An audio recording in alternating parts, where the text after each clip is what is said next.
properties of the chords. So first we draw a circle and then we draw any chord. समजा मी इथं chord AB काढलेली आहे. When we draw the chord AB, you have studied about the definition of the chord. The line segment joining the any two points on the circumference of a circle or on the circle is known as the chord. सर्कलवरील कोणत्याही दोन पॉईंटना जोडणाऱ्या जो काही line segment असेल ना, त्या सेगमेंटला आपण काय म्हटलेलं आहे, तर त्या सेगमेंटला आपण म्हटलेलं आहे कॉर्ड असं म्हटलेलं आहे.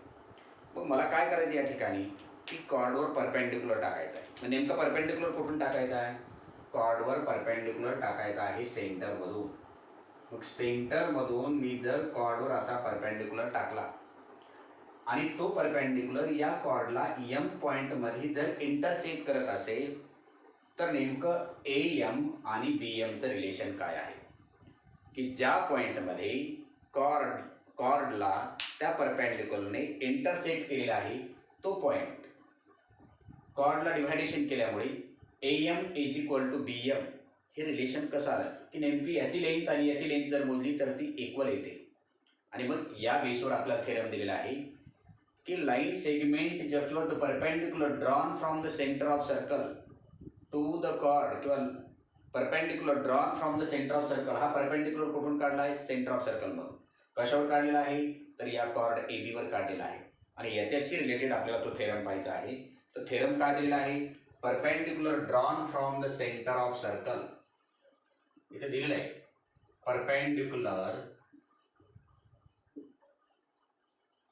कुठून काढलेला आहे हा perpendicular, perpendicular drawn from the centre of circle, perpendicular drawn from the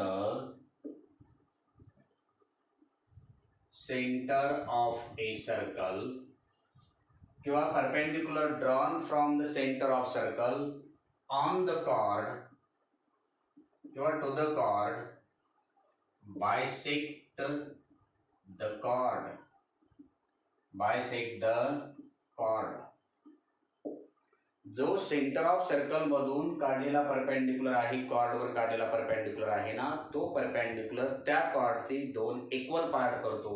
म्हणजे आपल्याला A M is equal to B M हे प्रूव्ह करायचं आहे. Perpendicular drawn from the centre of circle to the chord किंवा perpendicular drawn from the centre of circle on the chord bisect the chord. तर तो काय करतो, त्या कॉर्डची दोन इक्वल पार्ट करतो. याचं प्रूफ आपल्याला द्यायचं आहे. मग first we write the given, first we draw the circle. हो सर्कल ड्रॉ केलेला आहे आणि सर्कल ड्रॉ केल्यानंतर मी कॉर्ड ए बी काढलेले आहे आणि perpendicular C M on the chord A B. मग गिव्हन इन्फॉर्मेशनमध्ये काय, O is the centre of circle, O is the centre of a circle. AB segment AB is a chord. Segment AB काय आहे, chord आहे. आणि CM perpendicular to segment AB, centre of circle मधून काढलेला जो perpendicular आहे तो आपण कॉर्ड AB वर काढलेला आहे. This is the given information. Then to prove काय करायचं आहे की perpendicular drawn from the centre of circle to the chord bisect the chord, तो कॉर्डचे दोन इक्वल पार्ट करतो. म्हणजे दाखवायचं काय आपल्याला याच्यामध्ये की segment A M is congruent to segment B M. हा ए एम पार्ट आणि बी एम पार्ट हा आपल्याला इक्वल दाखवायचा आहे. मग याच्यामध्ये कन्स्ट्रक्शन तुम्ही लिहू शकता किंवा नाही लिहिलं तरी चालेल. काय कन्स्ट्रक्शन करायचं, join the A and C point and B and C point किंवा draw segment AC and segment BC. हे झालं कन्स्ट्रक्शन. आता प्रूफमध्ये काय करायचं ते पहा. प्रूफमध्ये इथे मी परपेंडिक्युलर तर ऑलरेडी काढलेला आहे, कारण CM is perpendicular to B given इन्फॉर्मेशनमध्ये दिलेलं आहे. म्हणजे अँगल CMB आणि अँगल CMA हे दोन angle, each angle is 90 degree असेल. मग 90 डिग्री असल्यामुळे आणि ही साईड कॉमन आहे आणि परत AC is congruent to BC. What is its reason, याचं रिझन आहे radii of the same circle.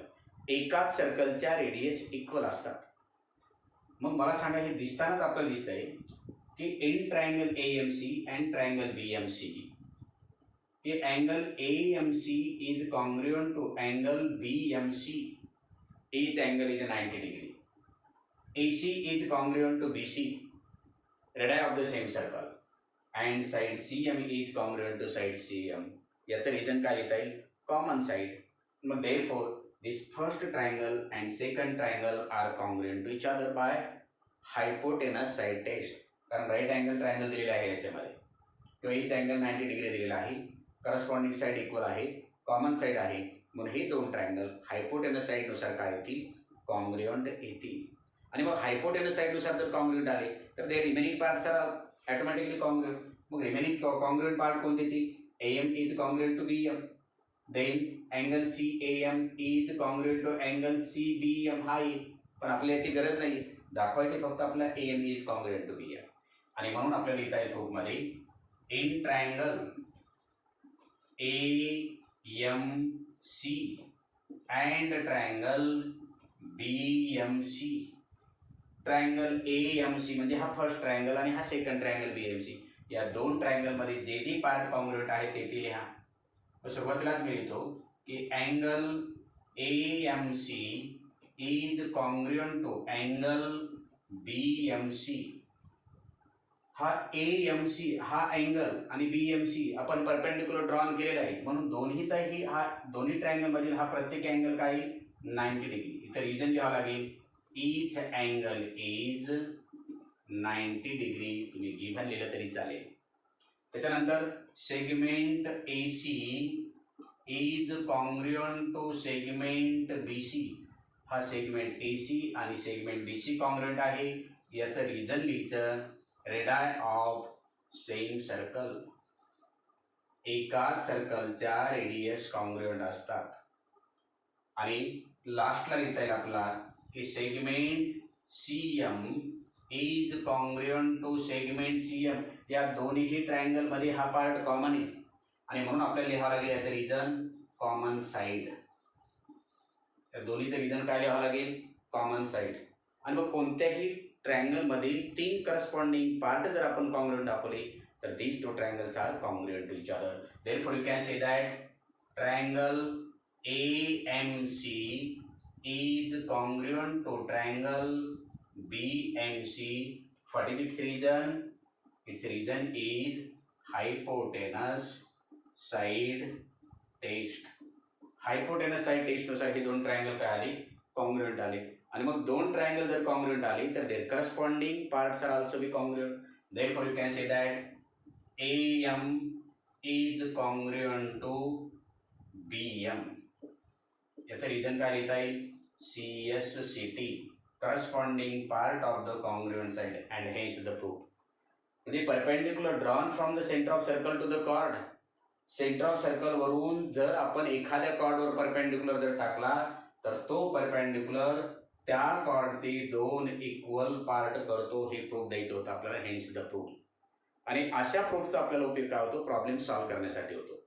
Problem solve करत असताना आपल्याला जी टू प्रूफ दिलेला आहे त्याचा नेहमी उपयोग करायचा असतो. म्हणजे जर आपल्याला दिलं की CM परपेंडिक्युलर टू AB, तर डायरेक्टली आपल्याला माहित पाहिजे की AM इक्वल टू BM हे असतंच. जर AB ची 10 लेन दिली तर AM ची किती लेन येईल? 5 येईल. CM ची सुद्धा किती येईल? 5 लेन येईल. हे आपल्याला क्लिअर माहित असणं आवश्यक असतं.